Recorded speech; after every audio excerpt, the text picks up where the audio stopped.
You want to know what it's like owning a business in Alabama? I'm about to tell you.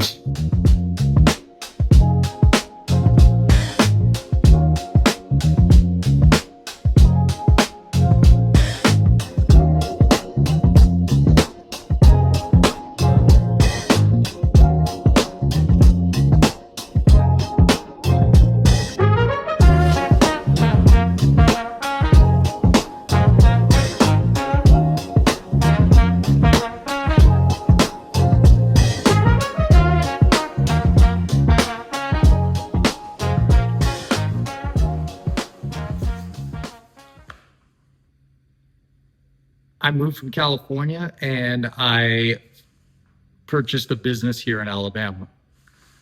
Uh, it's an interesting story. I'm very fortunate. So I've been a barber for 20 years. I've owned a barbershop, owned a salon out in California. Um, so I've been doing this for a while. And, when I was making my decision to move wherever I was going to move, and it ended up being Alabama, I knew that I had the skills to open a business, whether it's starting over or however that was going to look. So I had a lot of confidence in myself, business wise, as well as my career. I know the industry in and out, so I know I can make it anywhere in this business, or at least put food on the table, shelter over my head, gas in the truck, things like that. But I didn't realize how fortunate I was going to be when I moved down here. And I honestly, I give it all to God. But what ended up happening was, so I'll backtrack. I was, plotting and planning, researching, looking for a place to live. Found this coastal area here in Alabama, little small town. Love it.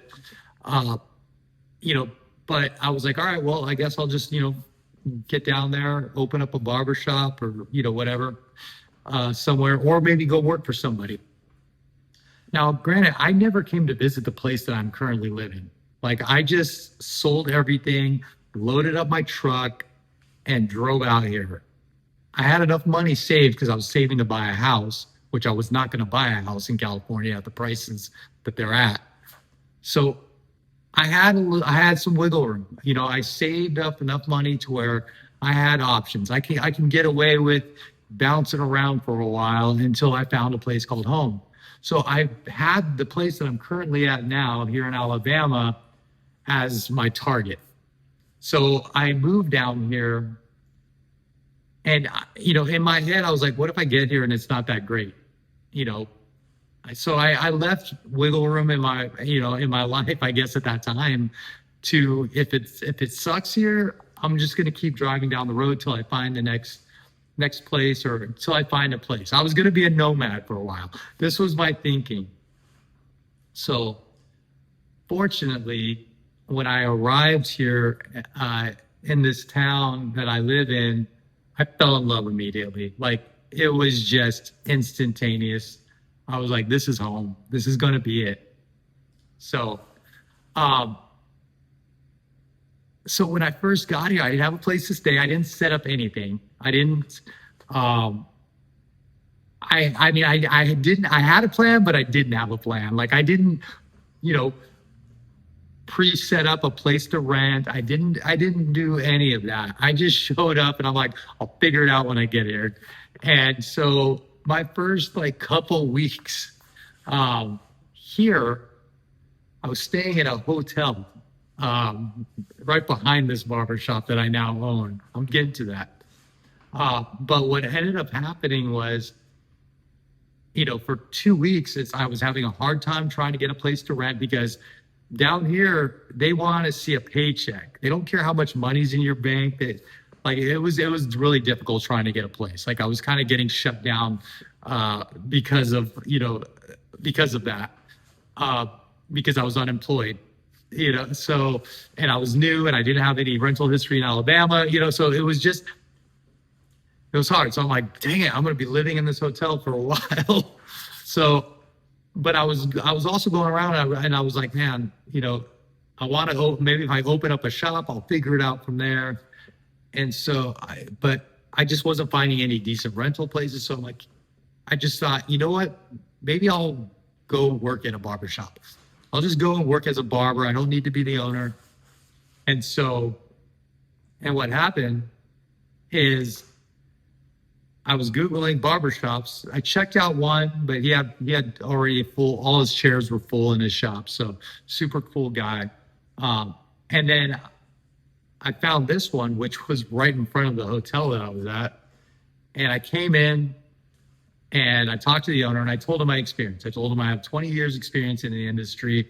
I told him, you know, I've owned a barbershop, I've owned a salon.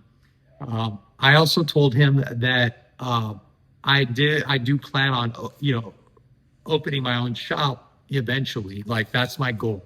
I just love owning my own shop. That's just where I'm at. I like the control of it. I just like ownership.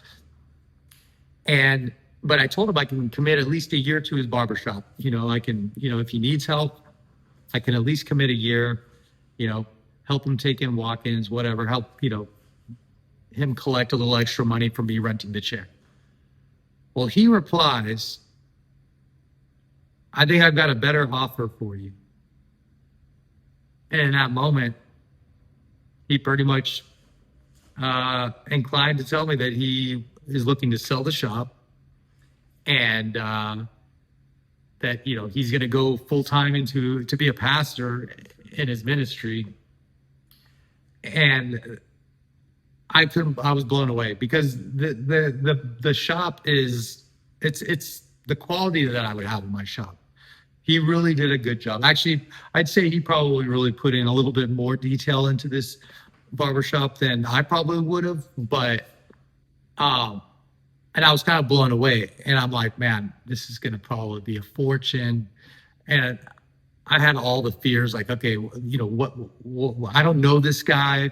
I don't even know Alabama. Like, I don't know any of the rules. I don't know anything.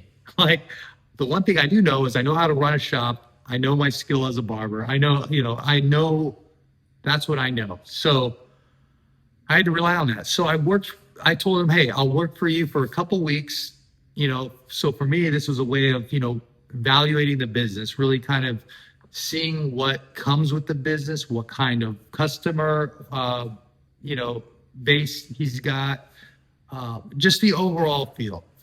And within those 3 weeks, I'm like, okay, I can do this. I can do this.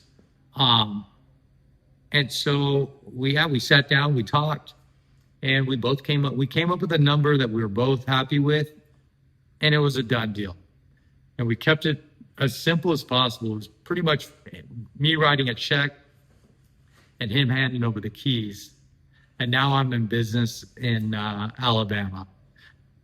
And the coolest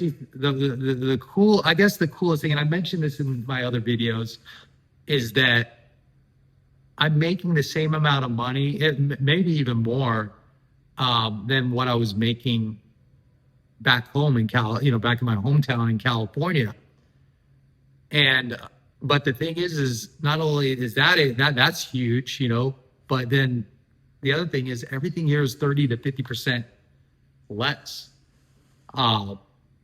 So it just increased the value of my income so much more. And I'm so fortunate. Like I said, God had his hand in this because there's no way it would have worked out the way that it did.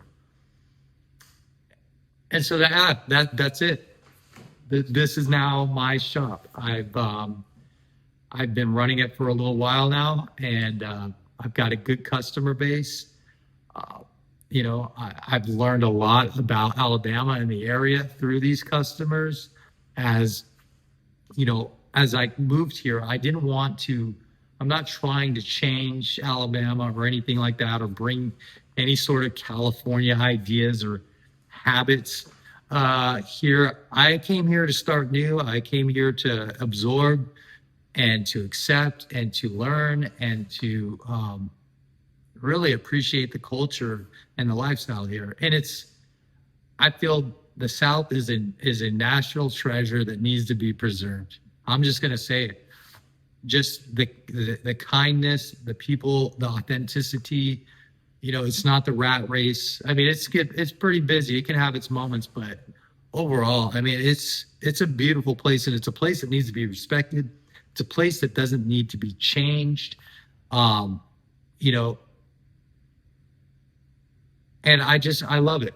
You know, I'm very grateful. I'm blessed.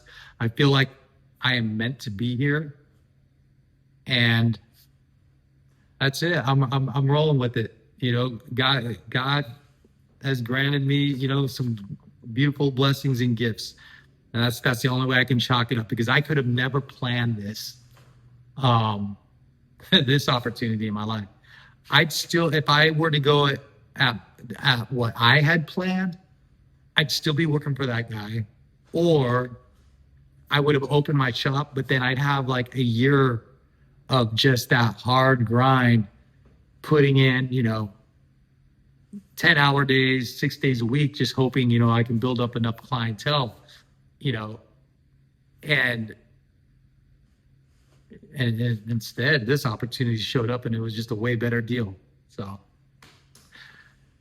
that's that. So if you're somewhere in this world and you're thinking about Alabama as a place to, you know, you're curious about it, well, let me tell you, I've had nothing but a great experience. But my best recommendation: come down here with an open mind and don't try to make it where you came from. That was my goal, square one. Because where I came from, California, it's beautiful. I know some amazing people out there, but as a whole, percentage wise, it's